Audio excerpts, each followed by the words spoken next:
Assalamualaikum warahmatullahi wabarakatuh. Saya Imam Ghazali, CGP A9 194B Kabupaten Sampang. Video kali ini tentang modul 21.A.8 koneksi antar materi. Dalam video ini, koneksi antar materi ada 3 hal yang akan dibahas. Yang pertama, apakah definisi dari pembelajaran berdiferensiasi dan bagaimana cara melaksanakannya di kelas.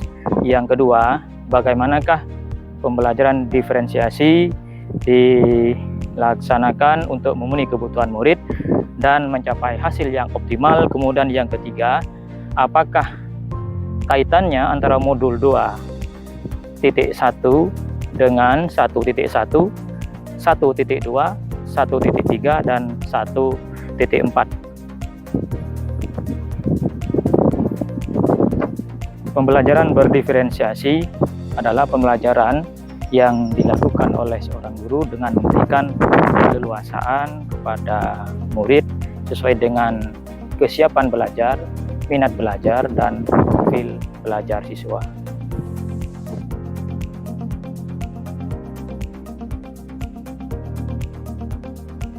Bagaimanakah pembelajaran berdiferensiasi dilaksanakan di kelas? Ada beberapa hal yang harus guru lakukan. Pertama, melakukan analisis atau pemetaan kebutuhan belajar murid dengan asesmen diagnostik yang meliputi kognitif atau non-kognitif berdasarkan pada 3 aspek: kesiapan belajar, minat belajar, dan profil belajar. Kemudian yang kedua, merencanakan pembelajaran berdiferensiasi atas analisis kebutuhan belajar murid dengan menghasilkan berbagai macam pilihan, materi, strategi, dan cara belajar. Yang ketiga, melaksanakan evaluasi pembelajaran sesuai dengan tujuan pembelajaran dan cara belajar murid. Kemudian yang keempat, merefleksi dan mengevaluasi pembelajaran yang sudah berlangsung. Pembahasan yang kedua, bagaimanakah pembelajaran berdiferensiasi dapat memenuhi kebutuhan murid dan membantu mencapai hasil belajar yang optimal. Untuk memenuhi kebutuhan murid, guru harus melaksanakan 3 aspek berikut ini. Yang pertama, kesiapan belajar. Guru harus mengetahui sejauh mana kesiapan belajar murid tentang materi yang akan diajarkan. Kemudian yang kedua, minat belajar. Guru memberikan berbagai macam pilihan belajar sesuai dengan minat belajar murid. Karena dengan minat belajar murid, maka akan muncul motivasi belajar. Yang ketiga adalah profil belajar. Guru harus memberikan kesempatan yang seluas-luasnya kepada murid untuk belajar sesuai dengan gaya belajarnya masing-masing, kecerdasan majemuk, dan pengaruh budaya lingkungan. Saya kasih contoh untuk gaya belajar. Gaya belajar merupakan salah satu profil belajar. Siswa atau murid dengan gaya belajar kinestetik tentunya berbeda dengan gaya belajar auditori dan visual. Dengan demikian, maka guru memberikan kesempatan seluas-luasnya untuk belajar sesuai dengan profil belajarnya masing-masing.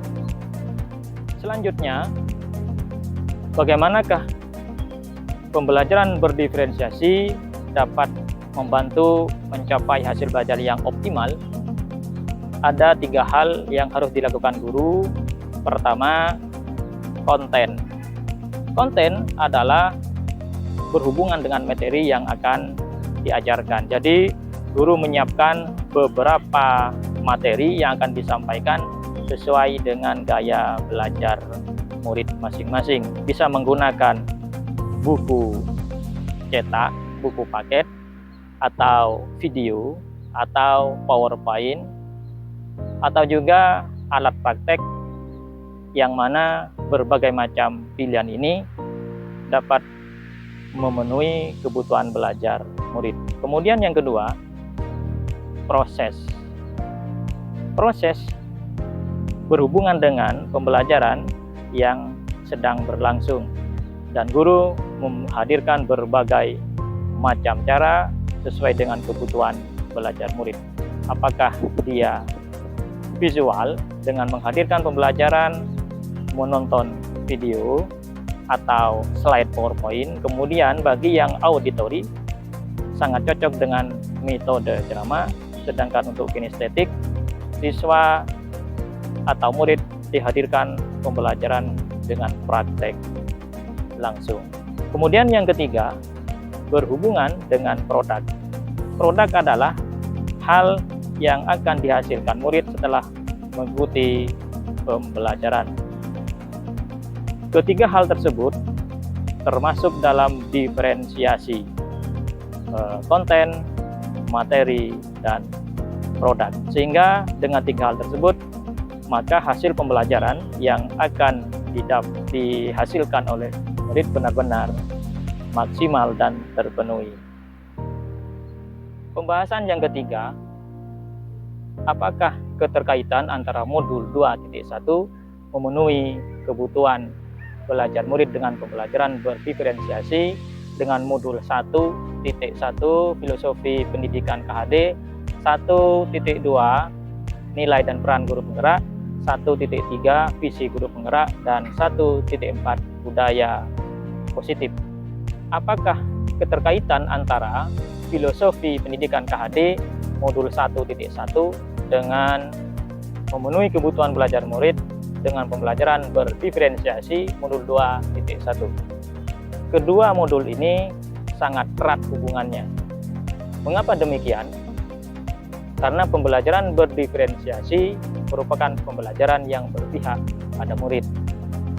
Pembelajaran berpihak pada murid sesuai dengan filosofi pendidikan KHD modul 1.1.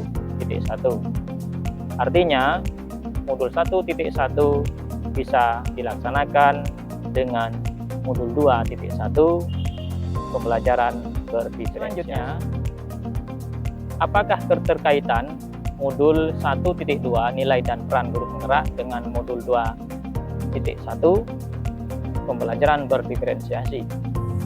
Ini juga memiliki hubungan yang erat sekali karena nilai dan peran guru penggerak bisa dilaksanakan dalam pembelajaran berdiferensiasi. Seorang guru harus melakukan refleksi terhadap pembelajaran yang telah dilaksanakan dalam rangka melakukan pemetaan kebutuhan belajar murid. Kemudian, dalam pembelajaran berdiferensiasi bahwa guru juga harus inovatif dalam pembelajaran, dan ini merupakan bagian dari pembelajaran berdiferensiasi. Selanjutnya, guru juga harus berkolaborasi dengan murid, guru, dan teman sejawat, serta dengan orang tua dalam rangka mengetahui karakter belajar murid. Uraian ini menyampaikan bahwa nilai dan peran guru penggerak memiliki hubungan erat sekali dalam pembelajaran berdiferensiasi modul 2.1.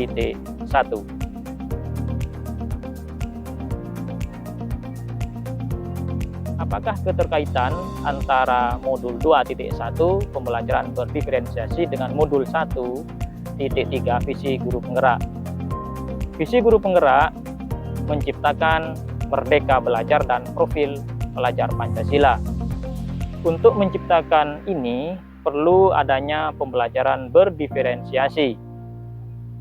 Dengan demikian, maka modul 1.3 dengan modul 2.1 memiliki kaitan yang sangat erat sekali dan saling mendukung. Apakah keterkaitan antara modul 1.3 visi guru penggerak dengan modul 2.1 memenuhi kebutuhan belajar murid dengan pembelajaran berdiferensiasi? Visi guru penggerak yaitu menciptakan merdeka belajar dan profil pelajar Pancasila. Untuk menciptakan ini, perlu adanya pembelajaran berdiferensiasi. Dengan demikian, maka untuk menciptakan pembelajaran berdiferensiasi, guru harus melaksanakan visi guru penggeraknya dengan inquiry apresiatif, sehingga akan didapatkan hasil pembelajaran yang mendukung diferensiasi.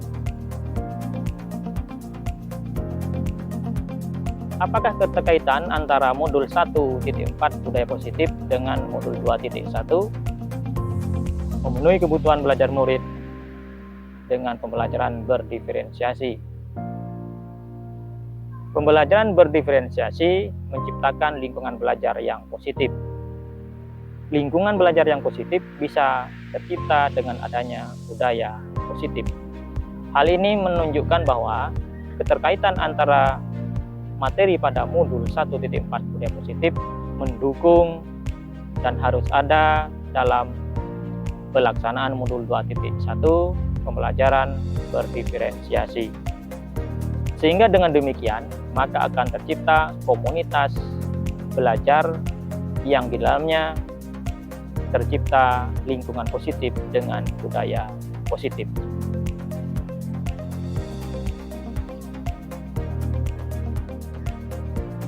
Demikianlah pembahasan 2.1.A.8 koneksi antar materi. Semoga bermanfaat. Wassalamualaikum warahmatullahi wabarakatuh.